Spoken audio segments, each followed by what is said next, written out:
महाराष्ट्र में corona record तेजी से बढ़ता जा रहा है। प्रदेश में एक दिन में कोरोना के 3,500 से ज्यादा केस सामने आए हैं, जबकि कोरोना के चलते 99 लोगों की मौत हुई है। अकेले मुंबई में कोरोना के 3,775 केस सामने आए हैं। वहीं पुणे में कोरोना के 2900 नए केस दर्ज किए गए। गुजरात में भी कोरोना के केस तेजी से बढ़ते जा रहे हैं। गुजरात में बीते 24 घंटे में कोरोना के 1,580 केस सामने आए। गुजरात में कोरोना के सबसे ज्यादा केस अहमदाबाद और सूरत शहर में आ रहे हैं। अहमदाबाद में 444, जबकि सूरत में कोरोना के 405 नए मामले सामने आए। राजस्थान में कोरोना के बढ़ते मामलों को देखते हुए प्रदेश सरकार ने नई गाइडलाइंस जारी कर दी है, जिसके तहत 25 मार्च से राजस्थान में बाहर से आने वाले सभी यात्रियों के लिए 72 घंटे के भीतर की RT-PCR नेगेटिव रिपोर्ट लानी अनिवार्य होगी। इसके पहले केरल, महाराष्ट्र, गुजरात, पंजाब, हरियाणा, मध्य प्रदेश जैसे राज्यों से आने वालों के लिए रिपोर्ट अनिवार्य की गई थी, लेकिन अब इसे सभी राज्यों में लागू कर दिया गया है। इसके साथ ही एयरपोर्ट, बस स्टैंड और रेलवे स्टेशन पर सभी यात्रियों की जांच की जाएगी। कोरोना का खतरा पंजाब में भी बढ़ गया है। 24 घंटे में 2,490 केस दर्ज किए गए, लेकिन मौतों का आंकड़ा चौंका रहा है। यहां 38 लोगों की मौत हो गई है। लगातार तीसरे दिन 2,000 से ज्यादा केस दर्ज किए गए हैं। पंजाब में एक्टिव केस 15,000 से ज्यादा हो गए हैं। तमिलनाडु में भी लगातार कोरोना केस बढ़ रहे हैं। कल 1200 से ज्यादा केस सामने आए। अब तक यहां 12,000 से ज्यादा मौतें हो चुकी हैं, लेकिन फिलहाल एक्टिव केस की तादाद करीब 8,000 का आंकड़ा छू रही है।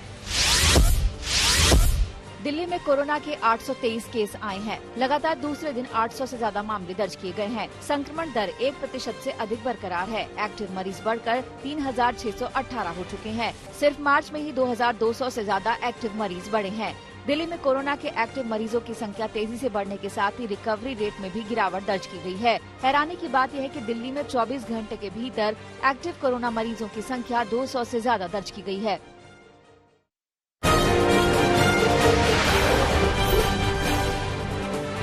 शोपियां में बीती रात एक एनकाउंटर में 2 आतंकी मारे गए। मुठभेड़ दक्षिण कश्मीर के मनिहाल इलाके में हुई। अभी एनकाउंटर जारी है। अभी 1 से ज्यादा आतंकियों को घेरे जाने की खबर है। मारे गए आतंकवादियों की पहचान नहीं हो पाई है। ये सेना और जम्मू कश्मीर पुलिस का संयुक्त ऑपरेशन था। हाल में साउथ कश्मीर और खास तौर पर शोपियां में सेना ने आतंकवादियों के खिलाफ कई बार कार्रवाई को अंजाम दिया है।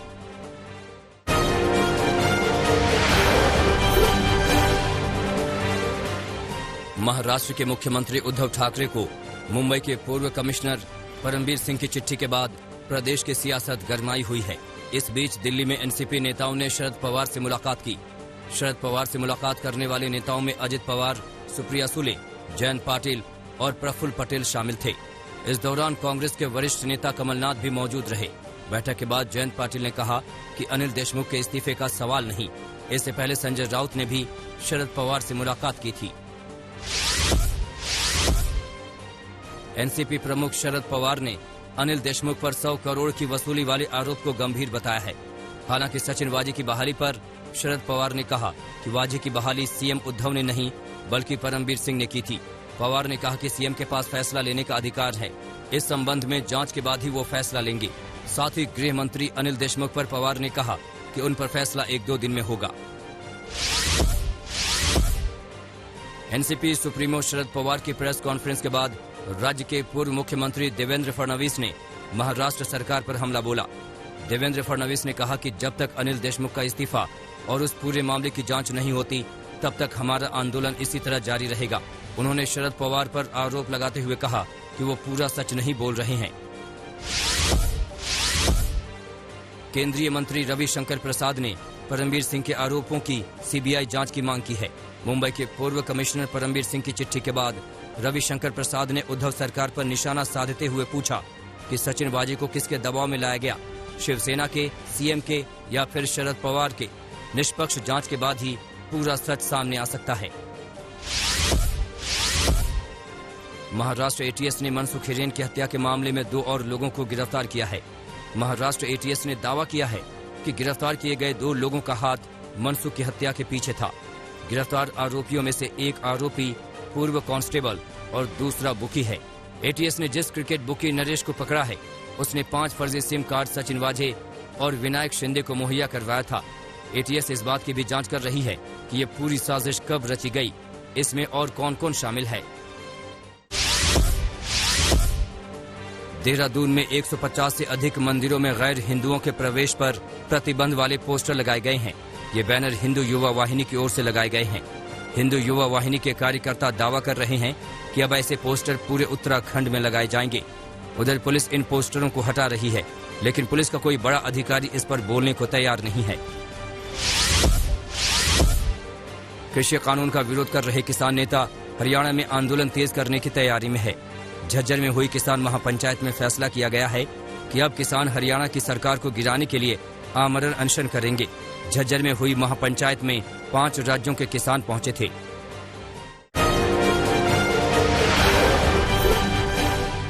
बंगाल चुनाव के लिए बीजेपी ने अपना संकल्प पत्र जारी कर दिया है। कोलकाता में गृह मंत्री अमित शाह ने पार्टी का संकल्प पत्र जारी किया, जिसमें नौकरियों में महिलाओं के लिए 33% आरक्षण का वादा किया गया है। इसके साथ पहली कैबिनेट बैठक में नागरिकता संशोधन कानून लागू करने की बात कही गई है। संकल्प पत्र में किसानों को 10,000 रुपए देने का भी वादा किया गया है।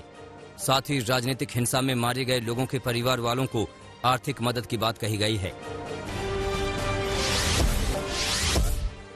बंगाल चुनाव के लिए संकल्प पत्र जारी होते ही टीएमसी ने बीजेपी पर हमला बोल दिया। अभिषेक बैनर्जी समेत टीएमसी के कई नेताओं ने बंगाल चुनाव का संकल्प पत्र गृह मंत्री अमित शाह के हाथों से जारी करने पर सवाल उठाए। अभिषेक बैनर्जी ने कहा है कि पहले बीजेपी को 294 सीटों के लिए उम्मीदवार नहीं मिल रहे थे और अब संकल्प पत्र जैसे कार्यक्रम में भी लोकल नेता नहीं मिले। पश्चिम बंगाल चुनाव में पहले चरण की वोटिंग से पहले मुख्यमंत्री ममता बनर्जी को एक और झटका लगा है। शुभेंदु अधिकारी के पिता और कांथी सीट से टीएमसी सांसद शिशिर अधिकारी ने भी बीजेपी का दामन थाम लिया है। पार्टी में शामिल होने के साथ शिशिर अधिकारी कांथी में गृह मंत्री अमित शाह की रैली में शामिल हुए।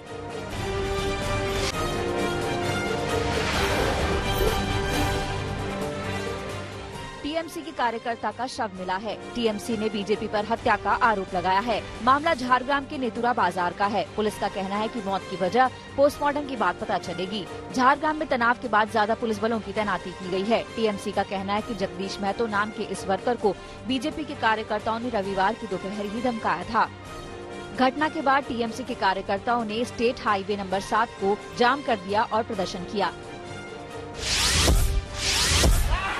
हावड़ा के बानकरा में बीजेपी नेता राजीव बनर्जी के चुनावी प्रचार के दौरान टीएमसी और बीजेपी समर्थकों में झड़प हो गई। यहां पुलिस को लाठीचार्ज भी करना पड़ा। कुछ कार्यकर्ता घायल हो गए।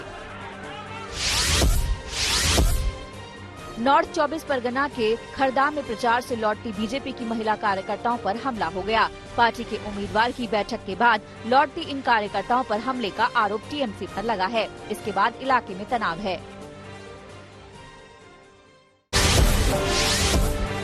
कांग्रेस नेता राहुल गांधी आज फिर केरल में चुनाव प्रचार के लिए पहुंचेंगे। राहुल गांधी आज कोची और अलापुझा का दौरा करेंगे। कोची में राहुल गांधी कॉलेज के छात्रों से मुलाकात करेंगे, साथ ही सभाओं को भी संबोधित करेंगे। फटी जींस पर टिप्पणी कर अपनी फजीहत करा चुके उत्तराखंड के मुख्यमंत्री तीरथ सिंह रावत ने एक और विवादित बयान दिया है। उन्होंने कहा कि अमेरिका ने 200 साल तक भारत को गुलाम बनाकर रखा। कोरोना संकट से निपटने में मोदी सरकार की तारीफ करते हुए सीएम तीरथ सिंह रावत ने ये बात कही। इसके साथ ही तीरथ सिंह रावत ने कहा कि कम बच्चे पैदा करना किसकी गलती है, जिनके ज्यादा बच्चे हैं उन्हें ज्यादा मदद मिली। देश में बढ़ते कोरोना के खतरे के बीच राजकोट से बीजेपी विधायक गोविंद पटेल ने विवादित बयान दिया है।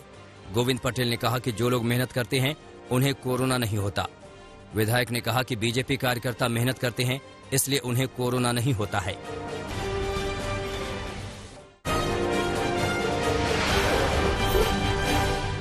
राजस्थान के सीकर में 2 पक्षों में जमकर मारपीट हुई। मामला सदर थाना क्षेत्र के सबलपुरा गांव का है।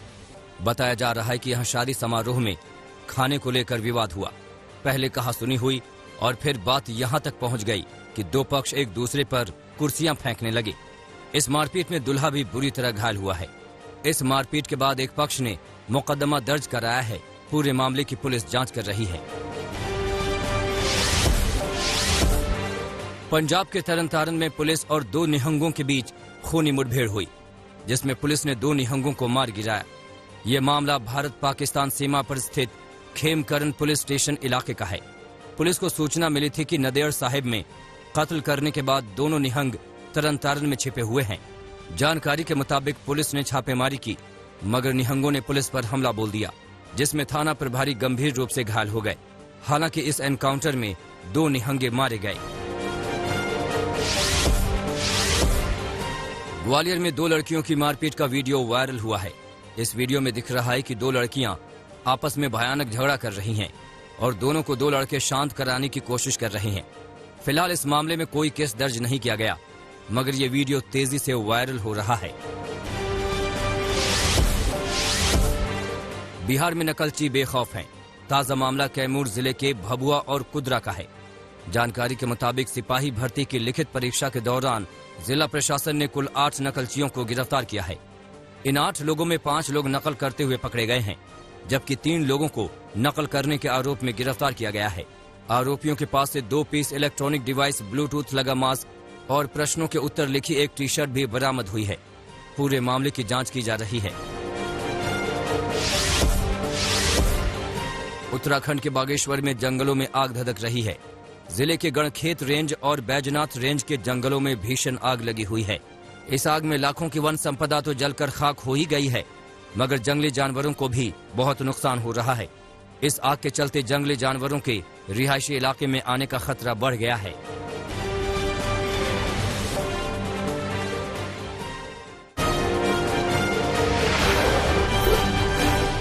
उत्तर प्रदेश के बलिया में पुलिस ने हथियारों का जखीरा बरामद किया है। पंचायत चुनाव से पहले हथियारों के जखीरों का मिलना पुलिस के होश उड़ा देने वाला है। मामला बैरिया थाना क्षेत्र के नौरंगा का है। जानकारी के मुताबिक पुलिस ने यहां छापेमारी के बाद 2 तस्करों के पास से कार्बाइन समेत जिंदा कारतूस और असलहे बरामद किए हैं। पुलिस पूरे मामले में छानबीन कर रही है। राजस्थान के धौलपुर में नाबालिग से मारपीट और गैंगरेप का मामला सामने आया है। जानकारी के मुताबिक धौलपुर जिले के मनिया थाना क्षेत्र में शौच के लिए गई लड़की को 4 आरोपियों ने उठाया और उसके साथ मारपीट के बाद गैंगरेप किया। लड़की की शिकायत पर पुलिस ने केस दर्ज कर लिया है और आरोपियों की तलाश में जुट गई है। दिल्ली के सराय काले खां इलाके में दहशत की तस्वीरें सीसीटीवी में कैद हो गई हैं। तस्वीरें देखिए। 20 से ज्यादा लोग लाठी डंडे और तलवारों से लैस इस गली में घुसते हैं और जमकर तोड़फोड़ करते हैं। हमलावरों के हमले में कई लोग घायल भी बताए जा रहे हैं। जानकारी के मुताबिक यहां एक लड़के ने दूसरे धर्म की लड़की से शादी की थी, जिसके बाद लड़की के परिजनों ने यह हमला किया। इस हमले के बाद लड़के का परिवार बुरी तरह डरा हुआ है। इस हमले के बाद ही इस गली में आईटीबीपी के जवानों की तैनाती कर दी गई है। गाजियाबाद में एक युवक की हत्या से हड़कंप मच गया है। मामला गाजियाबाद के मुरादनगर थाना क्षेत्र का है।